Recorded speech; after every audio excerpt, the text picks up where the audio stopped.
Chapter 15. Move and Countermove, like pieces on a chessboard.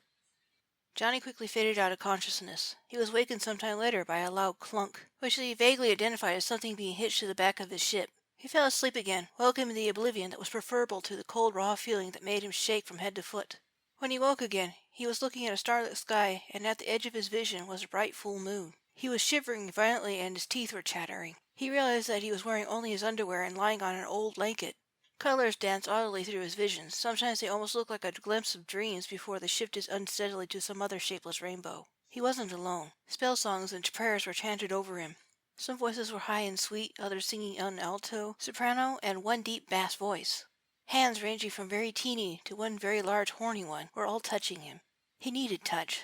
Something about it was deeply soothing and very right. The dance of colors before his eyes blurred together and turning white and brighter than the sun, but it didn't hurt his eyes to look at it. Warmth, the raw, cold feeling fading from the inside out.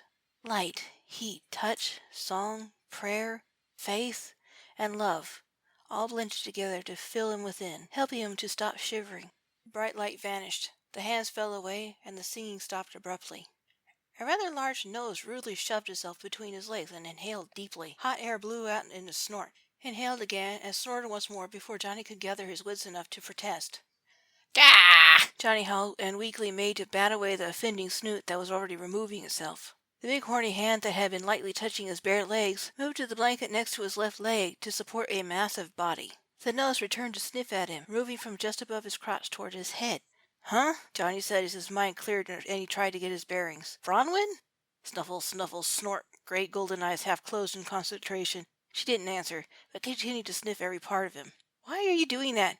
Why are you here? Why am I outside? Bronwyn!" Johnny howled with helpless laughter as she sniffed vigorously up his left side. Smooth scales and hot dragon breath tickled his ribs as she very gently brushed up against him. He tried to push her away, but she stubbornly pinned his arm with a forefoot, shoving her nose into his hairy armpit while he continued to squirm. Again she took a huge lungful, blew it out, inhaled again, then sneezed after she withdrew it to avoid spraying his armpit inside with a clear residue of snot. Delicately, she replanted her forefoot from his arm onto his chest, pinning him to the ground more firmly. From there she smelled his breath with great billows of steam in the chill air. Her breath stank a bit, but not as much as one might expect. One of the perks of having a rider was getting better hygiene than she could by herself. Resigned to wait until the stubborn beast was satisfied, there was just no convincing her to stop. Johnny finally quieted as he waited for Bronwyn to finish sniffing at his face and the top of his head. She shifted her weight again, removing her foot off his chest and nuzzling his cheek. She made a sort of affectionate purring rumble as she did this, then moved back to tilt her head and to place her reptilian ear gently on his swelling abdomen to listen closely to the baby's heartbeat. She listened for a full minute before rearing back her head and laying her clawed fingertips on his belly. Johnny had to grit his teeth, trying not to laugh. She was being so careful not to place too much weight on him. All she was managing to do was tickle him until he couldn't stand it any more. He wondered what was going on and why the great drag was so concerned about him and the baby. He tried to roll to his side so he could slowly sit up, as he learned to do. If he tried to sit up too quickly, he tended to get dizzy spells, a side effect of being in his second trimester. The charm around his neck helped, but it didn't get rid of all the symptoms completely. "Grrr!" Bronwyn growled, and he lay still again, or as still as he could with those rough scales and slight prick of huge claws would allow him. Johnny's skin had become more sensitive as of late, and he shook with silent, helpless laughter, occasionally letting out a snort. Oh, goddess, her scales tickled! The baby made a strong kick and stretch, then rolled. Johnny felt the now familiar sensation, as did Bronwyn. She sighed with satisfaction and relief after the baby had settled again for the moment. She shifted her bulk back to all fours, 4 feet to either side of him as she stared down at him intently. "Satisfied, my love?" a familiar voice said, to the right of his head, just out of sight. Bronwyn didn't answer right away. Instead, after a moment's intense contemplation of Johnny's supine form lying there on the blanket, she picked him up very gently in her forelegs as if he were a small child and hugged him, wrapping her feathered wings around him and warming his chilled skin. "Love you too," Johnny replied, more than a little confused by her reaction, becoming somewhat alarmed. He patted her jaw, kissed the end of her nose, and asked, "Will you let me down and tell me what's going on now?"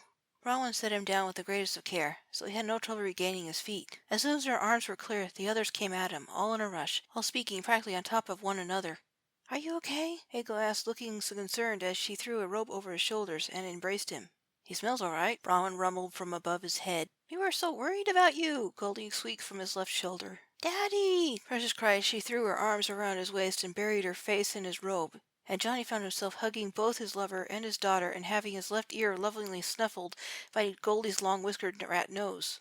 Goddess! Ling swore as she came at him from his other side, hugging him so he was completely surrounded in a group embrace. Are you ever going to stay out of trouble? It has been one thing after another with you. What possessed you to look into the eyes of a demon, you idiot? Hey! Johnny sat half in protest, half in alarm. What's going on? When you lost consciousness, you went from bad to worse, Eiko said as she leaned back up a pace so they could have a better look at him. Precious stubbornly would not let go, and Goldie remained perched on his shoulder. Johnny let Goldie stay where she was and continued to hold Precious. Then he looked down as he felt two more sets of paws on him and just above his ankles. We're glad you're better, Rosie said as she and Gracie looked intently up at him with their intelligent, beady black eyes. Thanks, Johnny replied with a smile. Welcome, Gracie said. Johnny was a bit surprised as he returned his gaze back to his mother and Eiko. Gracie rarely spoke, and this was the first time she had ever spoken to him. You nearly died, Ling told him, looking haggard and near tears. We have been sitting with you for hours trying to bring you back from the brink. Johnny was struck dumb from the shock of this revelation. The demon didn't seem like it wanted to kill him. It just wanted to see if it could control him somehow so it could regain its freedom. Then again, it wasn't being too careful. After all, it only saw him as a potential tool, having no reason to care about him as a person. So it did the only other thing in its nature to do, make trouble any way it could when it found Johnny was of no use to it. I did try to look away, Johnny finally managed to reply. I think the demon did something to prevent me from closing my eyes. That boy is an incompetent fool, Ling fumed. Trying to contain a demon in a bottle with an improper seal. He should have realized. It doesn't matter anymore, Eiko said, looking as tired as their mother. I told Richard about the witch's demon. He promptly called for the guard to search the boy for the perfume bottle around his neck, without telling him why, the filthy coward. The guard found the bottle and looked at it too closely. He fell ill the same way you did. I don't think the poor man will recover. There's no one there who could help him. When Richard witnessed his guard fall, he promptly fired the Black Witch, telling him to pack up and leave the palace at once. The boy shouted something about a contract. Richard said it didn't care because the witch couldn't cause any harm to anyone, as negotiated by the same binding contract. The boy just laughed like a lunatic and said, You're right, I can't take revenge that way, but don't think for an instant I haven't found a loophole. Then he kept walking back into the castle.